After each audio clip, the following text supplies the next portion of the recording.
Once again, I want to thank the organization for the invitation to be here. I will present some of the results produced in Aveiro regarding the development of optical sensors, mainly fiber optical sensors. Well, I came from the Institute of Telecommunicações. I will skip this part since I presented the same slides yesterday during my last presentation, and focusing on the problem. We are working with optical sensors for structural health monitoring. So the idea is to observe in situ the structural behavior, several structural parameters from different structures also, in order to monitor the aging of these structures. So mainly we are focused on civil engineering structures like bridges, buildings, etc. So the idea was to develop some sensors that could be used for this task. Well, this is not a sole work of the IT. In fact, we work in cooperation with the physics department, and nanotechnology department, chemistry department, civil engineering department, and mechanical department. So we followed two different approaches. One was to use specific optical fibers, using mainly fiber Bragg ratings, and try to produce temperature sensors, typical temperature sensors, but also new improvements that we could measure very high temperatures, also acceleration, deformation, pressure, and also chemical sensing. In the other approach, we try to use plastic optical fibers in order to measure deformation, acceleration, and also chemical, in this case, try to determine the water content in concrete. Well, try to look to the first approach.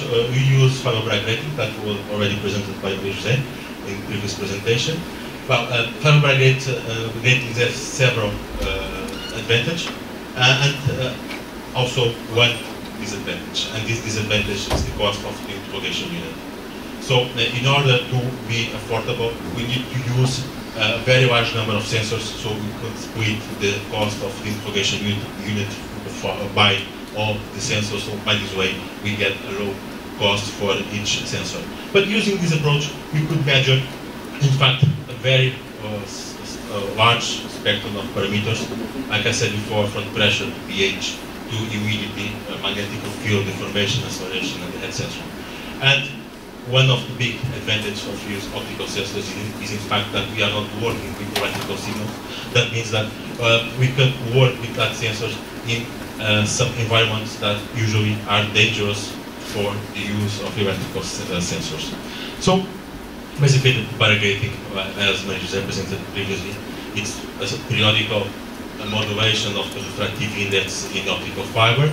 This usually is done using the UV laser, and the response of the optical fiber to the incident signal is something like this. So it's a refracted spectrum centered in what we call the Bragg wavelength, and this Bragg wavelength, it depends on the temperature and also on the deformation that we could apply to the fiber.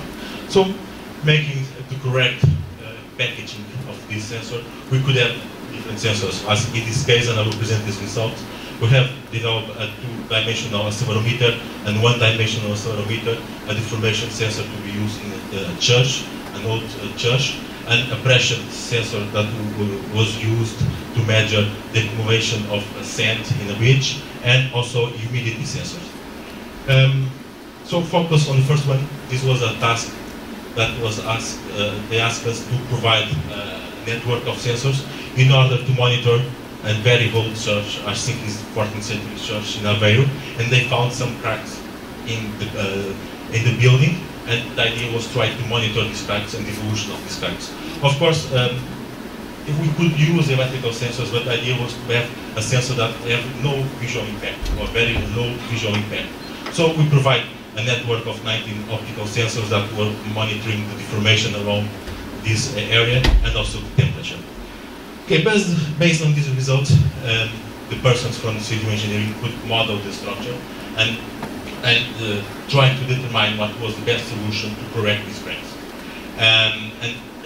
This was done in 2007, that's right, and they already, based on this data, they already have started the reconstruction of this area of the church. Just by curiosity, this is the data that we were measuring for several sensors and for the temperature, and in the 12th of February 2007, there was an earthquake not far away, about 1,000 kilometers from Aveiro. And well, this was the behavior of the structure before and after the earthquake. So we could use these sensors to determine what were the consequences of the earthquake on the structure of the church. Okay, the other application was try to monitor an ad hoc mock-up that was built inside the university, and to see how could we determine the structural behavior of this, in this case was a mock-up of this mock-up, if we apply an external action, like for instance an earthquake. So we use also a network of several displacement sensors, and using this system we could determine, for instance, what was the evolution of several different points, reference points in the structure before the cracking of the structure. Here you can see some cracking that appears, and after the cracking. So you can see that using this approach we could determine where was the cracking and what were the effects of the cracking on the structure. Okay, other solution was to use an accelerometer. In this case we don't sense the deformation, but we have a drag rating connected to a mass, a inertial mass, and you use the deformation of this inertial mass in relation to a fixed point to determine the acceleration. In this case, it was just the acceleration in one dimension, and we tested in this mechanical footbridge, so you could determine the resonant frequencies of the bridge. And when we compare these values with the values that were obtained using other methods to measure this resonant frequency, we see that our error was quite small. The other task also asked for the civil engineering guys was to try to determine these frequencies, but on the top of the radio telecommunications antenna. And okay, the network operator does not allow us to put there any kind of electronic equipment, for instance, electronic accelerometer. So in this case, we use also an accelerometer, but a two-dimensional accelerometer, so we could measure the frequencies in both directions. So these are the results.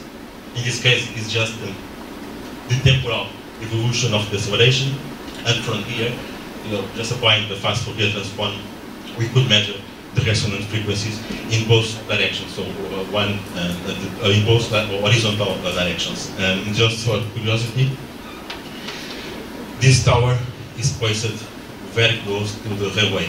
So in this case, this is the data, the acceleration that we measure on the top of the tower when a train just passed by the railway. So as you can see, we could observe very high values of acceleration on the top of the tower.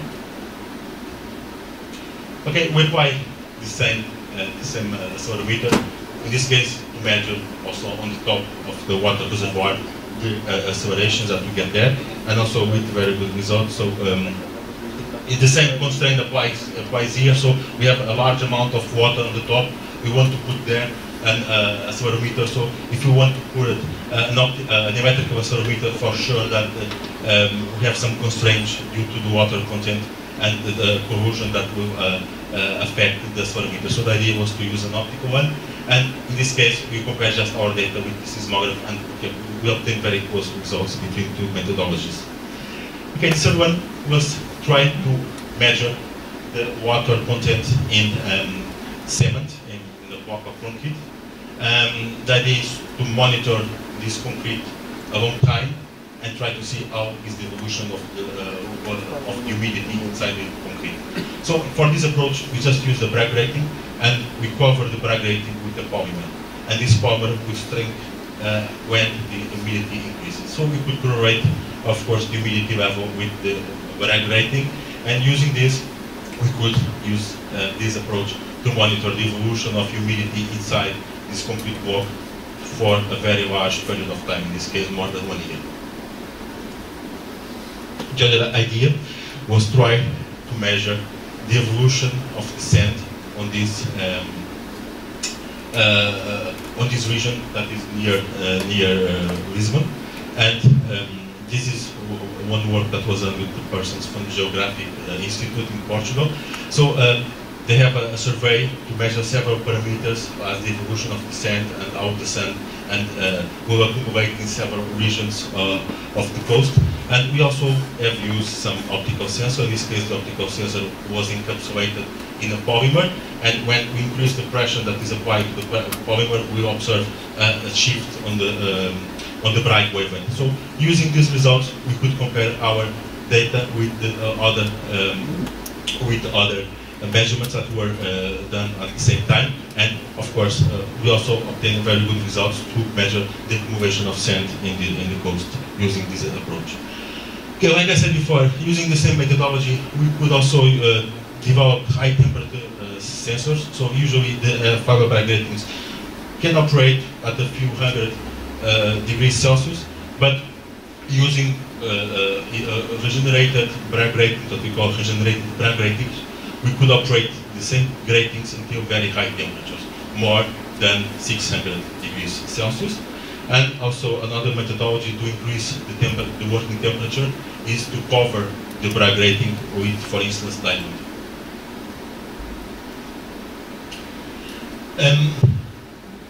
Using several variations on the production of the gratings, for instance, using tilted gratings, we could also measure more than one parameter. In this case, we use this approach to measure two parameters that were the temperature, of course, and also the refractive index. So using just a single fiber, we could measure two different parameters.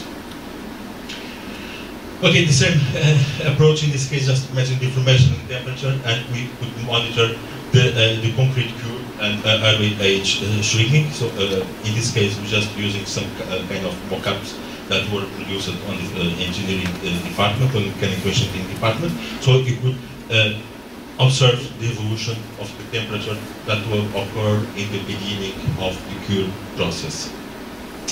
Okay, so this was our first approach that was using fiber Bragg gratings. But like I said before, the main disadvantage of this technology is in fact the cost of the interrogation unit.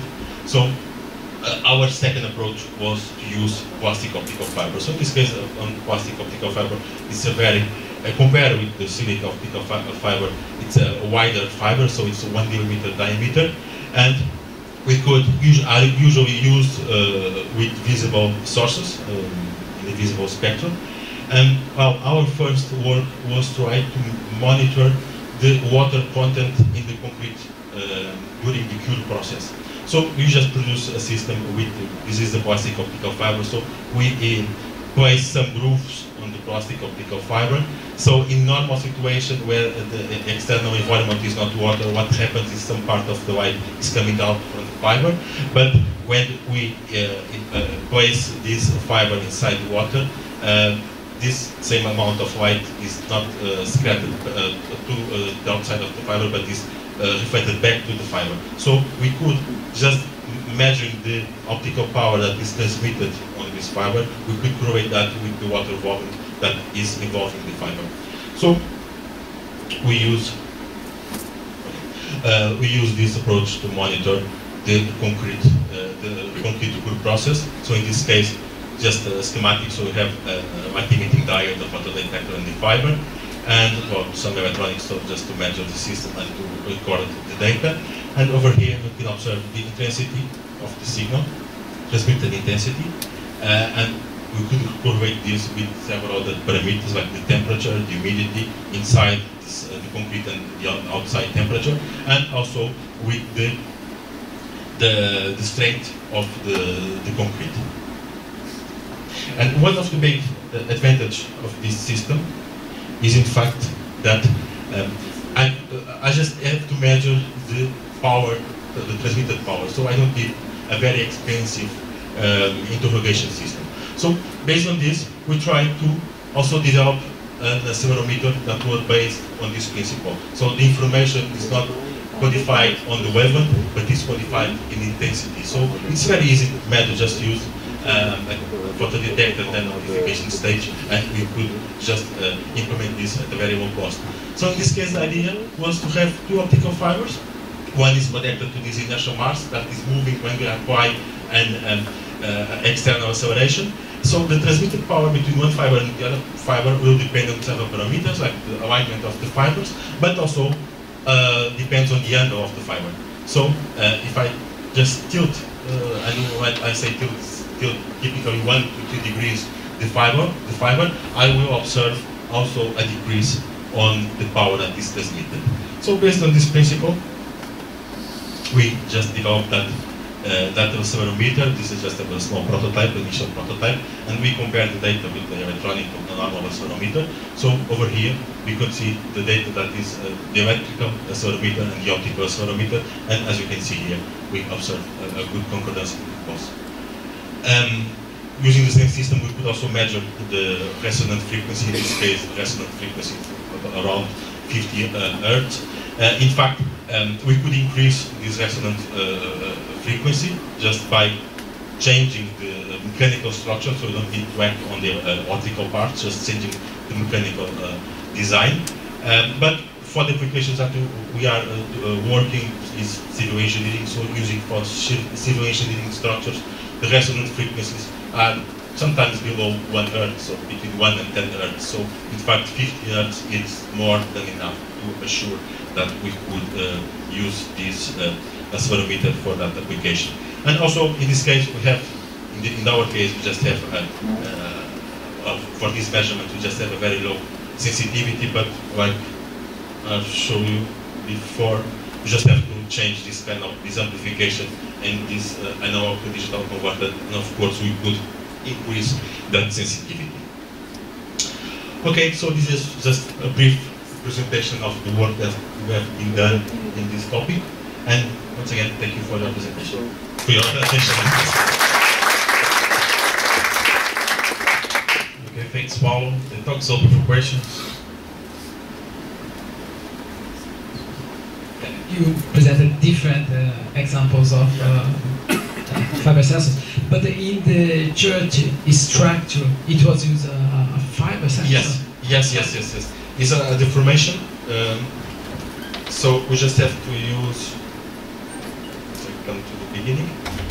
We just have to use two fixed points connected to the structure, and between these two fixation points that were mechanical structures, we put it there between them an optical fiber with the Bragg grating. So let me just show you the picture that here.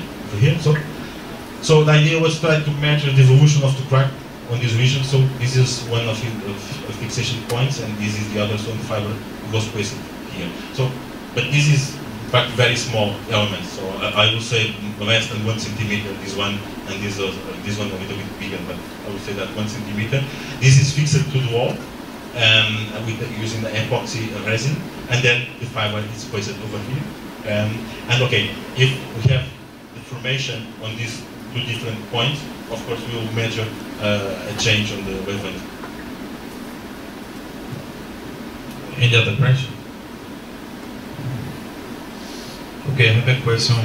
Have you worked on some application for predicting natural disasters by using optical fibers as natural disasters, for example, earthquakes and those things?